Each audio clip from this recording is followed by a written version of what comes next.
Goldilocks dan keluarga panda. Alkisah, terdapat rumah mungil pada bagian yang paling indah di hutan. Di rumah itu tinggal gadis berambut pirang ikal bernama Goldilocks. Goldilocks sangat manis, sehingga semua orang menyayanginya. Namun anak manis ini kadang-kadang juga bisa nakal.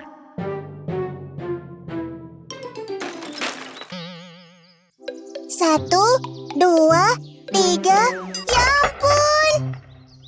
Goldilocks tak sengaja menjatuhkan kue pie yang dibuat ibu untuknya. Goldilocks, kini kau harus menunggu lebih lama untuk sarapan karena ibu harus buatkan kue yang baru.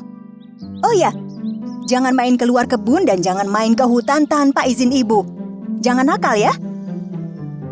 Goldilocks merasa sangat bosan menunggu sarapannya. Melangkah tenang menuju hutan. Aku ingin tahu sejauh mana aku mampu. Sebelum ada yang menyadarinya, aku sudah jauh. Ketika ibunya sibuk di dapur, selangkah demi selangkah, Goldilocks berjalan keluar kebun menuju hutan. Di tengah hutan itu, terdapat rumah bambu mungil. Keluarga kecil panda yang manis tinggal di sana. Ada ayah panda bertubuh besar, ibu panda bertubuh sedang, dan anak panda yang mungil. Ibu panda selalu bangun paling pagi di antara lainnya, lalu menyiapkan bambu tumbuk rasa vanila untuk sarapan. Ayah panda terbangun ketika mencium bau harum dari arah dapur. Lalu ia membangunkan anaknya. Namun anak panda yang suka sekali tidur, sulit dibangunkan. Namun dia tak kuasa mencium bau harum di hidungnya, dan akhirnya terbangun. Keluarga panda berkumpul mengelilingi meja. Mereka mulai menyantap bambu tumbuk yang telah disiapkan sang ibu. Namun makanannya masih panas. Ibu, ayah, bagaimana kalau kita berjalan-jalan di hutan sambil menunggu makanannya dingin?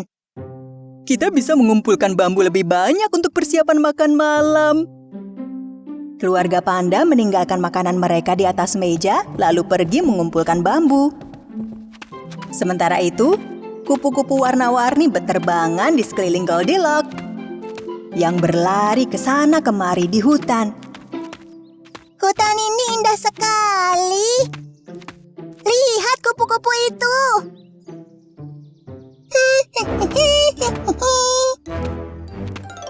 Goldilocks masuk semakin dalam ke tengah hutan. Kala mengikuti seekor kupu-kupu. Hingga akhirnya tersesat di tengah pepohonan raksasa. Seiring waktu berlalu, ia merasa lelah dan sangat lapar. Hampir saja ia menangis. Tapi tiba-tiba ia melihat ada rumah bambu mungil tak jauh di depan. Ia mendekati rumah itu dengan gembira dan mengintip melalui jendela. Ia melihat 3 mangkuk makanan di dalam. Dengan semangat ia menuju arah pintu dan mengetuknya 3 kali. Pintunya tak terkunci dan terbuka saat ia ketuk. Goldilocks merasa sangat lapar. Permisi, apa ada orang di dalam? Terlihat masakan bambu tumbuk dalam sebuah mangkuk besar, sebuah mangkuk sedang, dan sebuah mangkuk kecil.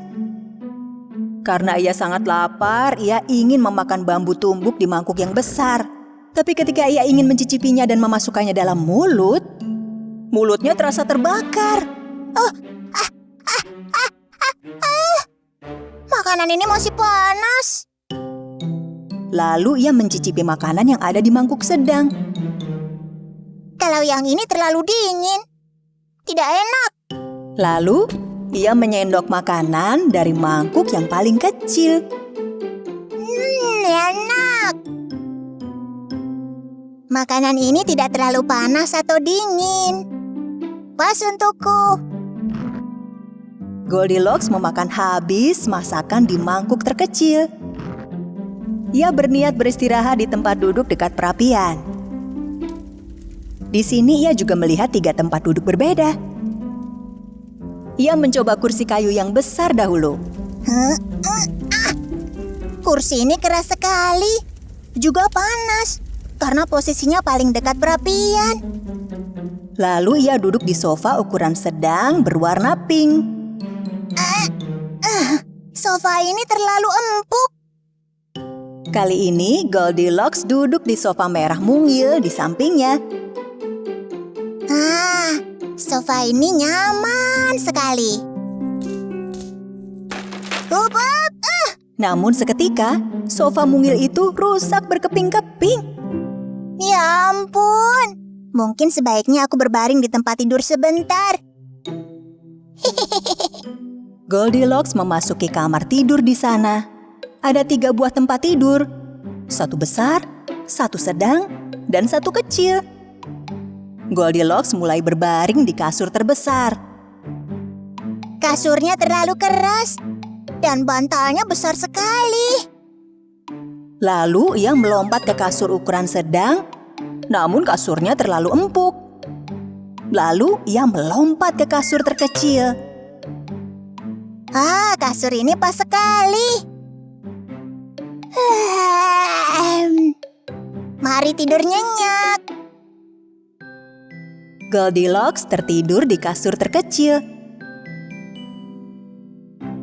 Keluarga panda yang tak menyadari waktu cepat berlalu saat mengumpulkan bambu, akhirnya pulang. Begitu sampai, semuanya ingin segera duduk menikmati sarapan. Namun, kejutan menanti mereka di meja makan. Hah? Seseorang telah mencicipi bambu tumbuhku. Seseorang telah mencicipi bambu tumbuhku juga. Bambu tumbuhku. Habis. Keluarga panda segera berkeliling memeriksa. Tempat duduk dekat perapian menarik perhatian mereka. Hah? Seseorang sudah duduk di kursi kesayanganku. Seseorang juga sudah duduk di sofaku juga.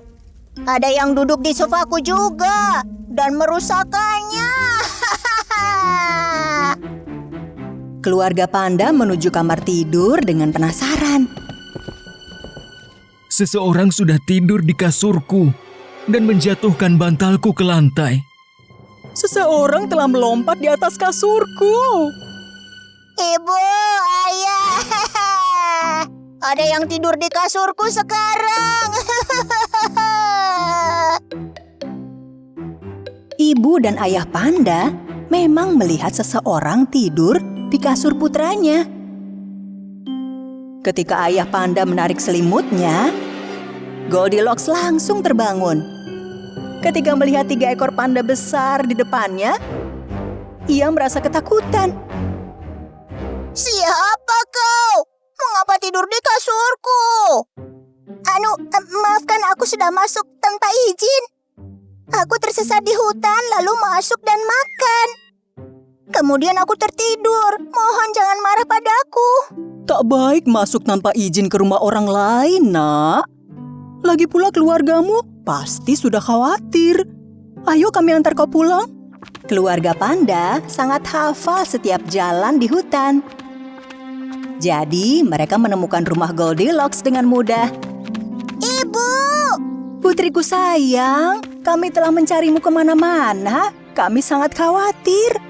Aku berjanji tak akan meninggalkan kebun tanpa izin. Orang tua Goldilocks berterima kasih pada keluarga panda karena sudah mengantar putri mereka pulang. Sejak saat itu, Goldilocks dan anak panda menjadi sahabat. Kini, Goldilocks selalu memohon izin ibunya jika ingin berkunjung ke rumah keluarga panda. Itu sering dilakukannya. Sejak itu, ia tak pernah tersesat lagi. Karena sahabatnya si anak panda selalu bersamanya.